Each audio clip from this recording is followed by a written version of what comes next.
Welcome to my YouTube channel. आज मैं आपको क्लास 3 के लिए हिंदी के चैप्टर नंबर 1 को पढ़ाऊंगी। सभी question answer hand to hand लिखने बता दूंगी ताकि अलग से वीडियो को देखने में आपका टाइम वेस्ट ना हो। तो पढ़ना स्टार्ट करते हैं। चैप्टर नंबर 1 एक कविता है और कविता का नाम है सीखो।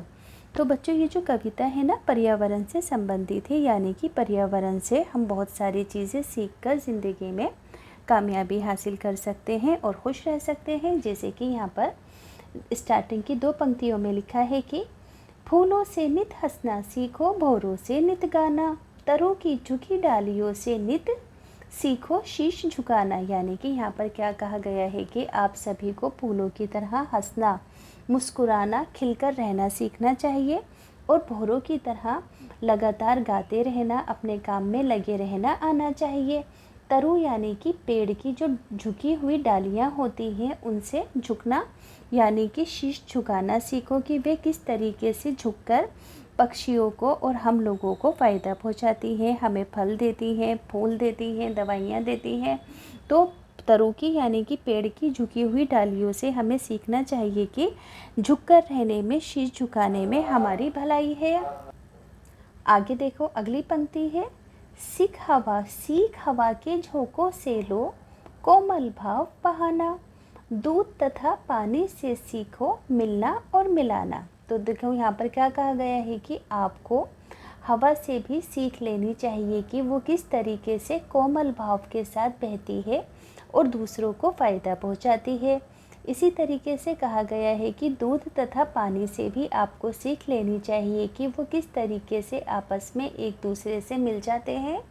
बिल्कुल पता ही नहीं चलता कि दूध कहाँ है और पानी कहाँ है। आगे सूरज की किरणों से सीखो जगना और जगाना, लता और पेड़ों से सीखो सबको गले लगाना। यानी कि यहाँ पर कहा गया है कि सूरज की किरणें किस तरीके से बिल्कुल समय के साथ निकलती है और ये जगने और जगाने का संदेश देती है। इसी तरीके से पेड़ों की लताओं से आपको क्या सीखना है, सबको गले लगाना। देखो पेड़ों की जो लताएं होती हैं किस तरीके से हर जगह लिपट कर आगे बढ़ती जाती हैं, है ना। इसी तरीके से हमें भी दूसरों को गले लगाना सीखना चाहिए। आगे है दीपक से सीखो जितना हो सके अंधेरे को हरना, पृथ्वी से सीखो प्राणी की सच्ची सेवा करना। यानी कि यहाँ पर कहा गया है कि दीपक जिस तरीके से रोशनी अंधेरे को ख़त्म करके चारों तरफ रोशनी फैला देता है, तो आपको भी अंधेरा दूर करके दूसरों के जीवन में रोशनी फैलानी चाहिए, अपने जीवन में भी रोशनी फैलानी चाहिए। इसी तरीके से कहा गया है कि पृथ्वी से सीखो कि प्राणी की सच्ची सेवा करना। देखो पृथ्वी किस तरीके से सभी प्राणियों की सेवा कर रही है और हम इसी पृथ्वी में रह रहे हैं और ये हमें कितने अनेक फ़ायदे दे रही है। तो ऐसे ही हमें पृथ्वी से सीखना चाहिए कि हमें दूसरों को फ़ायदे देना आना चाहिए। ऐसे कहा गया है कि जलधारा से सीखो आगे जीवन पथ में बढ़ना और धुएं से सीखो हर दम ऊँचे पर ही चढ़ना।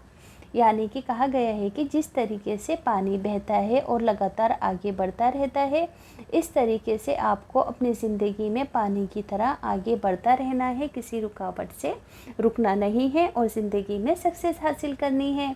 जिस तरह से धुआं हरदम ऊपर उठा रहता है, इसी तरीके से आपको भी अपने आप को हमेशा ऊपर उठाना है, कामयाबी हासिल करनी है, कभी हार नहीं माननी है, हमेशा हर काम को पूरे जज्बे के साथ और जोश के साथ करना है। जिस तरीके से धुआं हमेशा हरदम ऊपर उठता रहता है, ऐसे ही आपको अपनी ज़िंदगी में हरदम ऊपर उठते रहना है।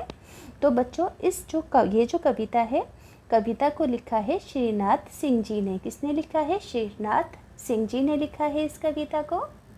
यहाँ पर इस कविता के कुछ क्वेश्चन हैं कि आपको इस चित्र में क्या क्या दिख रहा है। देखो पक्षी हैं, पेड़ हैं, पेड़ों के ऊपर फल हैं, पहाड़ है, पानी बह रहा है, फूल भी है ना, पत्थर है, घास है। तो आप लिख दोगे कि हमें इस चित्र में सूरज, पेड़, पक्षी, आम, फूल, नदी, पत्थर तथा बादल दिखाई दे रहे हैं, है ना। अब आगे नीचे की साइड भी कुछ क्वेश्चन है।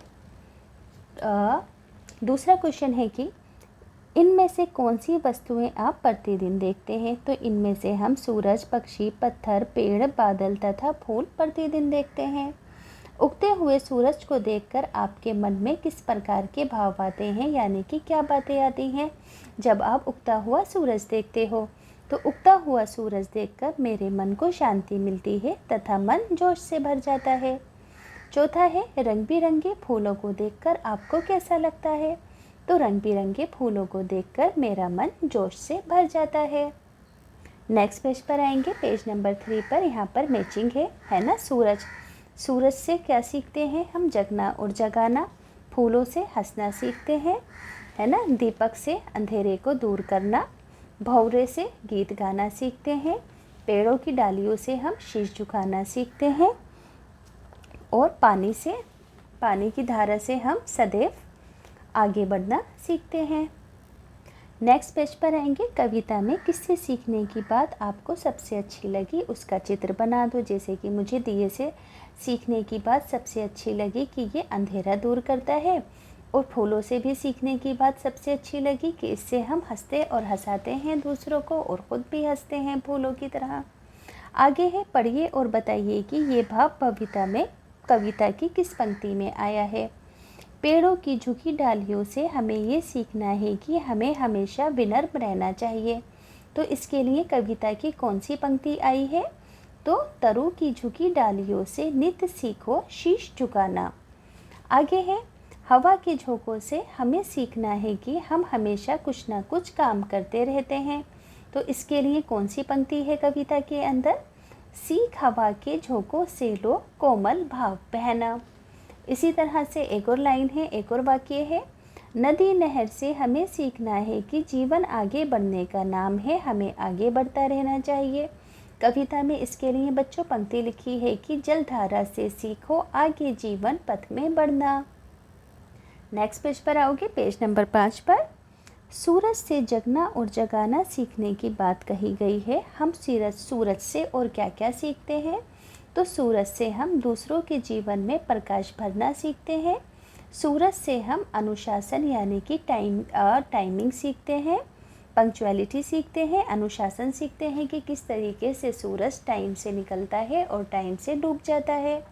आगे है, लता और पेड़ों से एक दूसरे के साथ प्रेम और सद्भावना की बात सीखने के लिए कहा गया है।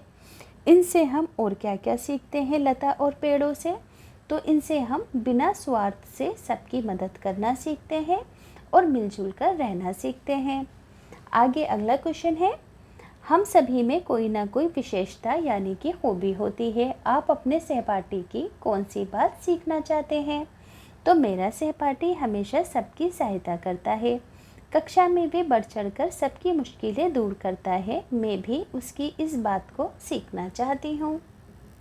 बच्चों अब नेक्स्ट पेज पर, पेज नंबर 6 पर इस चैप्टर के शब्द अर्थ हैं, जैसे कि तरु पेड़ को कहते हैं, शीश सिर को कहते हैं, पृथ्वी धरती को कहते हैं, हरना यानी कि दूर करना होता है, पथ यानी कि मार्ग यानी कि रास्ते को कहते हैं। अब आगे है कि ऊपर दी गई सूची को ध्यान से पढ़िए, इनमें से किन्हीं 2 शब्दों को लेकर वाक्य बनाओ। जैसे कि मैंने यहाँ पर लिया पहला शब्द पथ, तो हमें सदैव सच्चाई के पथ पर चलना चाहिए। तरु हमें फूल फल तथा लकड़ी देते हैं यानी कि पेड़। अब देखो अगला क्वेश्चन है कि दूध और पानी से सीखो मिलना और मिलाना। रेखांकित शब्दों के समान कुछ और शब्द बनाएं, जैसे कि हंसना और हंसाना, खाना और खिलाना, लड़ना और लड़ाना, पीना और पिलाना, भरना और भराना, सोना और सुलाना। आप अपनी मर्जी से और भी शब्द बना सकते हो। नेक्स्ट पेज पर आएंगे, पेज नंबर 7 पर। यहाँ पर बोला गया है कि सा और पा वर्ण से प्रारंभ होने वाले कविता से शब्द खोजकर आपको लिखने हैं। जैसे कि सा से कविता में लिखा है सीखो, सूरज, सबको, सच्ची और सेवा। पा से कविता में कौन कौन से शब्द हैं, पानी, पेड़ों, पृथ्वी, प्राणी और पथ। अब आगे है, तालिका आ तथा बा में दिए गए शब्दों का उच्चारण कीजिए यानी कि पढ़ो। जैसे कि पढ़ा, बढ़ा, अड़ना, उड़ना, कढ़ाई, लड़ाई। अब यहाँ पर है पढ़ा, बढ़ा, बढ़ना, पढ़ना, कढ़ाई और चढ़ाई। इसमें हल्की सी हा की आवाज़ आ रही है और इसमें केवल लड़ा की आवाज़ है। जैसे कि पढ़ा, और ये है पढ़ा, ये है बड़ा, ये है बढ़ा। अड़ना बढ़ना, है ना, इस तरीके से उड़ना पढ़ना। कढ़ाई कढ़ाई।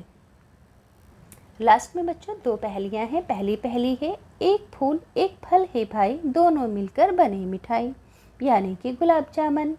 बिना बाल की पूंछ लिए वे भाग रहा है, सब सोते हुए रात भर जाग रहा है। काट काट कर कागज़ कपड़े खुश होता है, और धरातल के नीचे घर में सोता है, यानी कि चूहा।